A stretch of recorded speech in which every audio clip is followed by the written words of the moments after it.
What's up guys, Houndish here, and today it's time for This Week at Bungie, where we get some updates about Season 19 and Bungie's plans for ability changes. And so Bungie are adjusting quite a few things across abilities, including all 4 different elements and subclasses, so there's quite a lot of that stuff to talk about in this video. But Bungie also gave a heads up about the new dungeon coming in Season 19 with a release date, and they have some plans for console performance changes, which will mean some adjustments to graphics for older consoles. They touch on the next hotfix and a few other things in the TWAB as well. So as always guys, I hope you find the video useful, but now let's get into it. And they say this week we're diving into what's next for abilities with the arrival of Season 19, and they point out initially that last December they released update 340 that reduced ability cooldown rates across the game, with the goal of reducing focus on abilities in high-level Crucible modes like Trials and Survival. And now going into Season 19 with all of the different subclasses and 3.0 updates done, they have a bunch of adjustments to various different things. So for Solar initially, they say one of the goals was to get persistent healing in a place where it felt valuable in high-level PvE. However, with the updates to Resilience that released alongside Solar 3.0, Restoration has proved to be too powerful with the current suite of activities, and has been a particular pain point in high-level PvP. And so for Restoration ×1, the base healing rate has been reduced from 25 to 20 health per second, which will be 40 health per second in PvE activities, down from 50. Restoration ×2 will see the base healing rate reduced from 40 to 32.5 health per second, which is 65 health per second in PvE activities, down from 80. And it will no longer stack with healing rifts, and the stronger heal over time value is prioritized, and will stop the weaker heal over time from taking effect. And so we're definitely going to feel some of these changes here. They also say that overall we're content with the potency of Radiant and its place in the sandbox, but in its current state, its uptime has no meaningful drawbacks. So for Ember of Touches, their Radiant base duration has been reduced from 10 seconds to 8 seconds, and it will now apply a -10 discipline penalty while equipped. Then for Ember of Solace, it now provides a bonus 50% to Radiant duration, rather than a flat 5 seconds. So again, give us your thoughts on these changes, but next they speak about Knock 'em Down, and they say this aspect does a lot of work, most of it being passive in the background, and while we're happy with its use as a neutral game tool, its benefits to Gunslinger Supers are currently overloaded. In particular, the overlap in benefits between Deadshot and Marksman's Golden Gun muddies their identities, and the bonus duration on Deadshot resulted in a few too many 7th, 8th and 14th column videos for our comfort.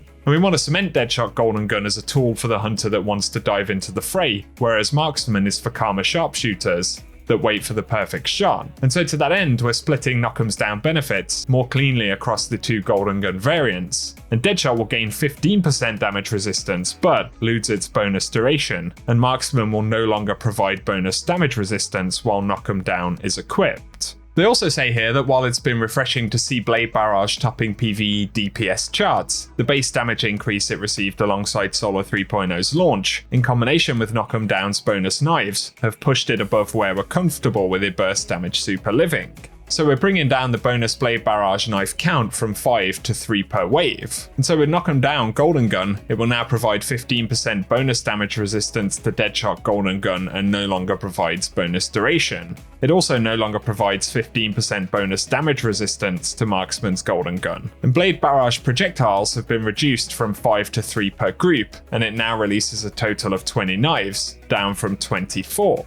Some definite nerfs there for hunters. And here they say with Solar 3.0's release, we reduced the damage of Celestial Fire against enemy guardians as a trade-off for increased long-range consistency. However, that change resulted in close-range melee duels, failing to end in a trade because of base melee in combination with Celestial Fire only deals 190 damage. So moving forward, in cases where the auto melee control binding activates a projectile melee at close range, the goal is for that damage to be, at minimum, equal to base melee. So for Celestial Fire, they've increased close range melee damage from 90 to 100, and players using Celestial Fire and the auto melee option are no longer disadvantaged in close range melee fights. Bit of a mixed bag right there for Solar changes. Let us know what you think in the comments section. And next they speak about Void, saying while it's maintained a solid position in PvE since the release, the survivability benefit of Void Overshields didn't quite land where we intended due to a bug. So we're fixing that bug in Season 19, which should increase Overshield viability in PvE. And so it's intended to provide 50% damage resistance, but has only been providing 25, and that'll be fixed, which is definitely cool. They point out for Voidwalkers, and the Vortex Nova Bomb that players often undershoot their intended target. So, for Vortex Nova Bomb, they've increased the initial projectile speed by 21%. They've also increased the radius of the inward pull on impact by 17%, and increased the strength of the inward pull on impact by 20%. So that should make that one more consistent now. And for Sentinel Titans in Season 19, they're making a change to Shield Bash to make its suppression effect more consistent when the user impacts a fast-moving target in PvP. So they're improving the reliability of applying suppression. Then for Hunters and Shadow Shot, and they point out that the bonus damage provided by Divinity is being reduced in Season 19. So for Shadow Shot Deadfall, they're increasing the Tether Anchor lifetime when triggered from 8 seconds to 12 seconds. And for Mobius Quiver, they've reduced the Tether Anchor lifetime when triggered from 8 seconds to 6 seconds. So a positive change for Deadfall there. And they also point out we know that invisibility is currently a severe pain point in high-level PvP, and they don't have plans to announce today, but they are looking at longer-term solutions to address the difficulty in countering a full team of invisible Night Stalkers. So share any thoughts you have on the Void changes, but here they speak about Arc 3.0, and they say one of the obvious outliers in the Arc ability suite right now is the touch of Thunder Storm Grenades. And their intention with the aspect was to lean hard into the Striker as the Titan's grenade-centric class, echoing code of Earthshaker's role, and for the Storm Grenade to be used to force bunkered players to move when a grenade was approaching. But to address the potency of that, they're reducing the enhanced Storm Grenade's base lifetime. And so Touch of Thunderstorm Grenade will see decreased based roaming projection from 5 seconds to 4 seconds. They've also decreased the bonus lifetime granted by Spark of Magnitude to Enhanced Storm Grenade from 2 seconds to 1.5 seconds, and updated the friend or foe visual language. And they say now the ring persists through the life of the storm, and enemy storms have an additional VFX layer in the cloud itself to help differentiate them from those created by allies. But sticking with Striker, they say Ballistic Slam is performing very well in the Crucible, but is a little short of the mark in PvE, so they're increasing the Ballistic Slam damage against PvE combatants by 16%. And the next say that one of the primary goals with Arc 3.0 was increasing the viability of Arc Strider in PvE content. But they want to increase its damage output in PvE, so for Tempest Strike, base damage against PvE combatants is increased by 30%. They also say we've received a lot of feedback about Stormcaller's potency across both PvE and PvP, and they're once again going to be increasing the damage of Arc Soul, and it'll go up versus PvE combatants from 35 to 60. Plus they'll make updates to Stormcaller's melee abilities, and for Ball Lightning, they're increasing the travel range from 27.5 to 35 meters. And for Chain Lightning, they're increasing damage against PvE combatants by 50%. In addition though, they'll be reducing the base cooldown of Chaos Reach from 9:16 to 7:35. And the goal is to make that a more competitive choice. So equally, quite a few changes there for Arc, and a few buffs as well, which is positive. And here they talk about stasis, so they say firstly they don't intend to make it as strong as it was at Beyond Light's launch, but the first targeted change is to the slow status effect, and they're increasing movement speed penalty while slowed by 10%, so that slow is actually going to be more effective. And they say that Cold Snap grenades have been falling under the reliability target for some time now as well, and Cold Snap Seekers will now be able to adjust its trajectory for 0.5 seconds after creation, rather than immediately finding a target and traveling toward their last known position. And that should make them more consistent. Then with the Duskveil grenade, they say at the minute it doesn't currently punish players in its area of effect who fail to relocate quickly enough, so they're increasing the slow stack application rate on players by 13%, and so players will need to get out of the way much quicker. And then they say due to potency at launch, Stasis has a significant number of single fragment slot aspects, especially on the Revenant Hunter, so the plan is to bump them up to 2 slots each. And with Revenant Hunter there'll be Winter Shroud, and fragment slots are increased from 1 to 2, then Behemoth Titan and Cryoclasm, where fragment slots are increased from 1 to 2 as well.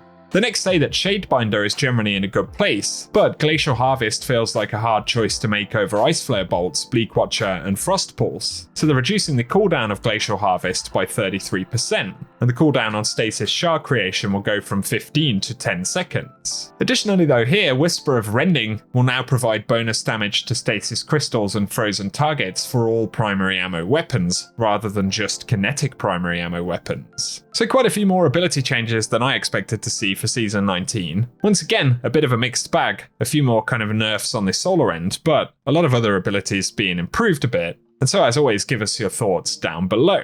Next thing to touch on though will be the new dungeon for Season 19, and they say a dungeon is on its way. While we want to keep the details close to the chest, at the very least we want to share when you can get adventure ready for Season 19, and the new dungeon will drop on December 9th at 9 AM PDT, so that'll be the first Friday of the new season at the daily reset time, giving us a prep time of, well, 3 or 4 days I guess. And for now, that's all the information we have on the new dungeon, but let us know if you're excited to see that dungeon and of course, the content theme for Season 19.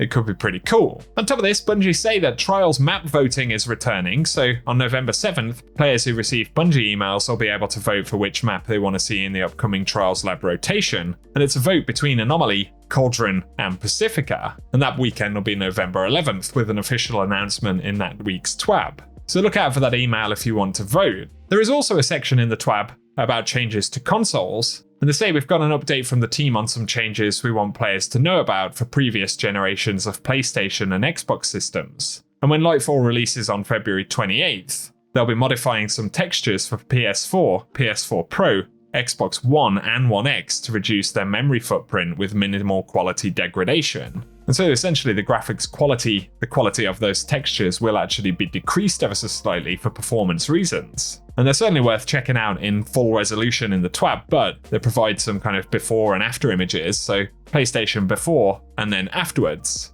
You can see in the enclave there is a bit of a graphics change. And the same for the Xbox One in the Dreaming City here. And so certainly going to look a little bit different, and if you are a console player, give us your thoughts on that.